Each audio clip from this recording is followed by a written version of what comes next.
반갑습니다. 승주준입니다. 영상을 보시는 많은 분들이 아시는 것처럼 대한민국은 세계 최고 수준의 원자력 기술을 보유하고 있습니다. 이거는 과장을 해서 말씀드리는 것이 아니라 글자 그대로 세계 최고 수준의 원자력 기술을 보유하고 있죠.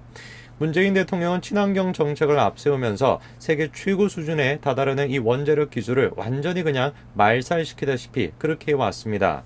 물론 친환경 정책 필요하겠죠. 태양광 필요할 것입니다. 그러나 현실적으로 지금 우리가 어느 정도를 태양광으로 돌릴 수가 있고 어느 정도를 우리가 설치할 수 있는지 잘 객관적으로 과학적으로 따져가지고 해야 되는 것인데 이게 어떻게 된 것인지 대통령이라고 하는 사람이 영화를 보고 감동을 받았다라고 하지를 않나 그런 식으로 마구잡이로 밀어붙였던 결과 지금 어떻게 됐습니까?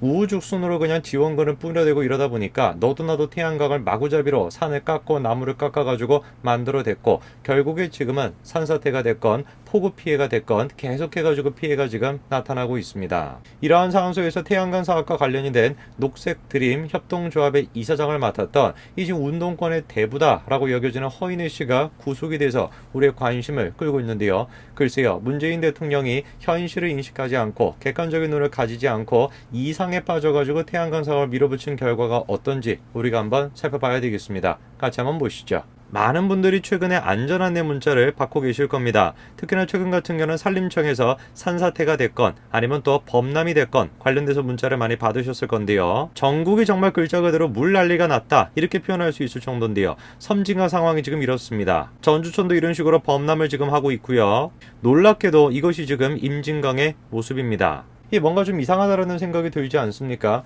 최근 들어가지고 며칠 사이에 비가 많이 왔다라고 얘기할 수는 있지만 아니 비가 많이 오긴 많이 왔는데 이렇게까지나 피해가 심각하냐? 이거 뭔가 조금 이상한 거 아니냐? 당연히 질문이 생길 수밖에 없는 것인데 많은 전문가들이 지금 이렇게나 비 피해가 많이 발생하는 원인으로 무엇을 지금 꼽고 있냐? 바로 태양광 난개발을 지금 꼽고 있습니다. 왜 이렇게나 산사태가 많이 나냐? 함부로 나무를 베고 함부로 흙을 헤집다 보니까 이 태양광 때문에 이렇게 산사태가 발생했다라는 이야기가 나오는 것인데요. 실제로 여러분들이 잘 아시는 것처럼 문재인 정부가 밀어붙이고 있는 정책이라는 이유만으로 현실적으로 지금 태양광으로 얼마나 전기를 지금 얻을 수가 있고 원자력을 우리가 얼마나 줄일 수 있는가 이런 것들을 고려하지 않고 그냥 그 이념에 빠져가지고 밀어붙이다 보니까 여기저기서 그냥 태양광을 하겠다라고 나서기만 하면은 제대로 검사도 하지 않고 지원금을 그냥 퍼주지 않았습니까? 그러다 보니까 산이 나만 하는 삶이 없을 정도예요. 다 그냥 흙을 갖다 헤집고 있고 나무를 갖다 다 뽑아버리고 이러다 보니까 산사태가 안 날래야 안 날 수가 있겠습니까? 일각에서는 태양광 발전소가 설치가 된 산지의 산사태가 무리한 벌목과 부실 관리 때문이라는 비판이 지금 나오거든요.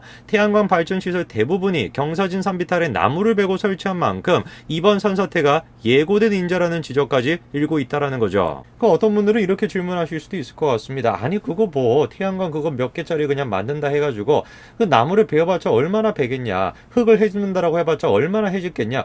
그게 대수라고 그것 때문에 산사태가 발생한다라고까지 얘기하냐? 너무 오버하는 거 아니냐? 라고 얘기하실 수도 있습니다만 실제로 지금 태양광 거기에 설치가 되어 있는 사진을 보시면은 얘기가 좀 달라질 겁니다. 자, 이거 보십시오. 어마어마한 지금 나무를 갖다가 잘라내고 태양광을 지금 설치를 해놓고 있죠. 부동산 스터디라는 카페는 다음과 같은 글까지도 올라왔는데요. 구글 얼스를 통해 가지고 어떤 상황인지를 한번 보자라는 겁니다. 자, 보시게 되면 이렇게 깊은 산속 한가운데에다가 나무를 지금 베어놓고 태양광을 대규모로 지금 설치를 해놓은 걸 확인하실 수 있을 겁니다. 뿐만 아니라 이런 식으로 지금 도로를 한가운데에다가 두고 양옆으로 지금 태양광을 만들어 놨죠. 이게 지금 비가 조금만 해도 많이 오게 되면 당연히 길가로 저렇게 흙이 지금 내려갈 수밖에 없는 상황 아니겠습니까? 이것도 지금 보시게 되면은 마을을 지금 밑에다가 두고 그 위에다가 저런 식으로 태양광을 대규모로 만들어 놨으니 나무를 다 깎아버리고 저러고 놨으니까 산사태가 안 날래야 안 날 수가 있겠습니까? 저는 지금 저 사진을 보면서 제일 먼저 들었던 의문이 뭐냐면 그 많고 많았던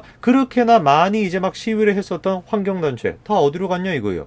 그렇지 않습니까? 우리가 한번 질문해 볼까요? 터널을 뚫는다. 어떻게 됩니까? 고라니가 그냥 다 사라지게 된다. 난리가 나면서 그냥 환경단체가 들고 일어나지 않습니까? 그 터널을 만들지 말자라고 하는 그런 식의 영화까지도 만들어지게 돼요. 어디 터널뿐이겠습니까? 송점탑 같은 거 하나 만든다라고 해도 그 난리가 나는데 어떻게 된 것인지 지금 태양광을 만들겠다라고 산을 지금 저 모양 저꼴로 만들어 놓고 나무를 다 잘라내도 환경단체가 보이지가 않아요. 유재희 씨도 지금 뭐라고 지적을 합니까? 산의 송전탑, 케이블카, 터널은 안 되지만 되지만 태양광은 된다 이거예요. 대한민국의 환경운동가들이 다 어디로 갔냐 이겁니다. 밑에 지금 산 모양을 보십시오. 저게 지금 정상입니까? 태양광 맞는다고 다 지금 저렇게 잘라놨다라는 건데, 저는 그래서 기본적으로 대한민국에서 환경단체라고 하면서 환경을 지켜야 돼 라고 외치는 사람들이 기본적으로는 가짜다, 그렇게 생각이 듭니다. 그렇지 않습니까? 나무를 저렇게나 지금 많이 잘라내고 흙을 갖다가 저렇게나 많이 헤집어 놓는데 어떻게 된 것인지 태양광이라고 하는 이유만으로 환경단체가 쥐죽은 듯이 조용히 있어요. 송전탑을 만든다, 터널을 만든다라고 한다면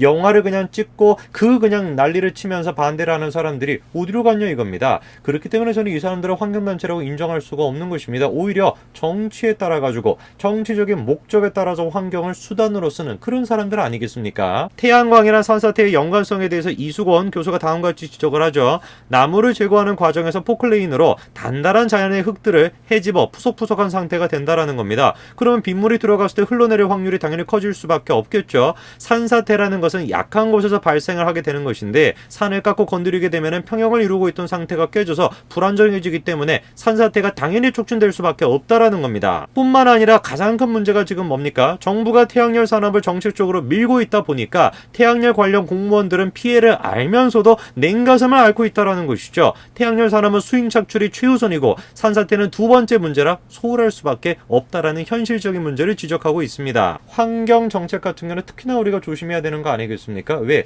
환경을 지키자. 얼마나 아름다워요. 얼마나 이쁜 얘기입니까? 환경을 지키자. 고라니가 막 뛰어다니고 무슨 토끼가 뛰어다니고 얼마나 보기 좋아요. 그렇게 얼마나 보기가 좋은 거를 추구하다 보면은 어쩔 수 없이 자기도 모르는 상태에서 현실적인 어떤 체크를 하고 현실적으로 따져야 되는 것을 눈 감게 되게 되는 것인데, 그러면 어떻게 되겠습니까? 현실적으로 문제가 생길 수밖에 없겠죠. 그렇기 때문에 특히나 다른 정책들에 비해서 착하디 착한, 너무나도 순하디 순한 이런 환경 정책을 추진할 때는 조심해야 되는데, 문재인 대통령이라는 사람이 먼저 자기가 나서가지고 영화를 보고 감동을 받았다 이러고 앉아있으니 이거 지금 예견된 재앙인 거 아니겠습니까? 산림청은 지금 다음같이 해명하고 있습니다. 올해 발생한 전체 산사태 1000여 건 중에서 태양광 사업 시설지의 피해가 12건뿐밖에 안 되는 것이다. 전체 건수와 태양광 시설 사고 수가 차이가 크기 때문에 태양광 시설이 산사태를 일으켰다고 보진 않는다, 이렇게 지금 이야기를 하거든요.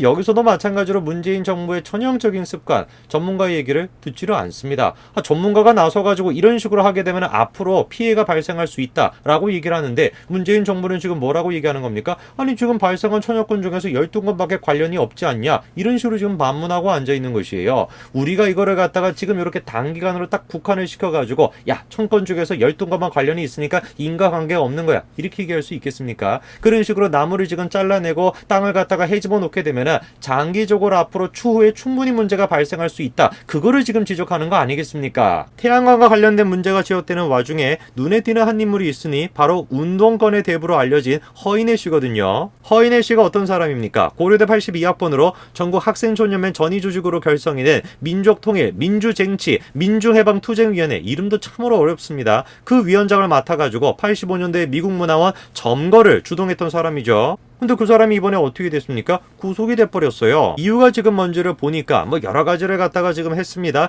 A사의 수천만 원 규모 제품 납품을 대리하는 과정에서 수억 원대의 수수료를 받은 혐의, 그리고 또 뭡니까? 태양광 발전시설 설비업체인 녹색드림 협동조합 이사장으로 근무를 하면서 직원 임금을 체불하게 되고 무허가 업체에게 불법 하도급을 준 혐의에 대해서도 수사하고 있죠. 이런 모습이 보여주는 것이 뭐냐? 기본적으로 환경과 관련된 사업을 할 때 정의를 위해 가지고 그거를 했던 것이 아니라 그냥 하나의 수단으로서 자신들의 어떤 정치적인 목적을 달성하기 위한, 이익을 얻기 위한 수단으로서 정의라고 하는 것, 환경이라고 하는 것을 이용해 먹었다라는 걸 그대로 보여주는 거 아니겠습니까? 그 결과 대한민국의 현실은 어떻게 됐죠? 원자력 생태계는 지금 위태로운 지경에 빠져 있습니다. 미국 원자력 규제위원회가 세계 최초입니다. 세계 최초로 미국 내 원전을 건설, 운영할 설계 인증을 내어줄 만큼 최고 수준인 국내 원자력 산업이 지금 추세라고 한다면 회복이 힘든 수준으로 훼손될 거라는 우려가 나오고 있죠. 김성준 교수가 지금 뭐라고 지적을 합니까? 다시는 돌아오기 힘든 그런 상황으로 빠지고 있다는 겁니다. 현재 지금 원자력과 관련돼서 최재형 감사원장이 감사를 진행 중인 상황 아닙니까? 저는 최재형 감사원장이 그 어떤 이런 외압으로부터 벗어나가지고 국민들한테 철저하게 이 실태가 어땠는지를 밝혀내야 된다. 저는 그렇게 생각합니다. 저는 확신을 가지고 있어. 분명히 문제가 있을 수밖에 없다. 왜? 이 지금 원자력을 밀어냈던 거, 그리고 무슨 뭐 태양광이다, 친환경이라고 해서 그거를 그냥 마구잡이로 들어왔던 거, 그거의 기반이 현실을 기반으로 했던 것이 아니라, 현실적이고 객관적인 안목을 가지고 한 것이 아니라 이념, 자신의 정치적인 어떤 이익, 그거를 추구하기 위한 수단으로서 내세웠던 결과이기 때문에 반드시 문제가 드러날 수밖에 없다고 생각합니다. 자, 이번에 허인혜 씨가 저런 식으로 이제 법적 조치를 받았는데 과연 저걸로 끝날까요? 저는 그것이 청와대까지도 이어질 것이다. 그런 생각이 듭니다. 오늘까지 말씀드리겠습니다. 감사합니다.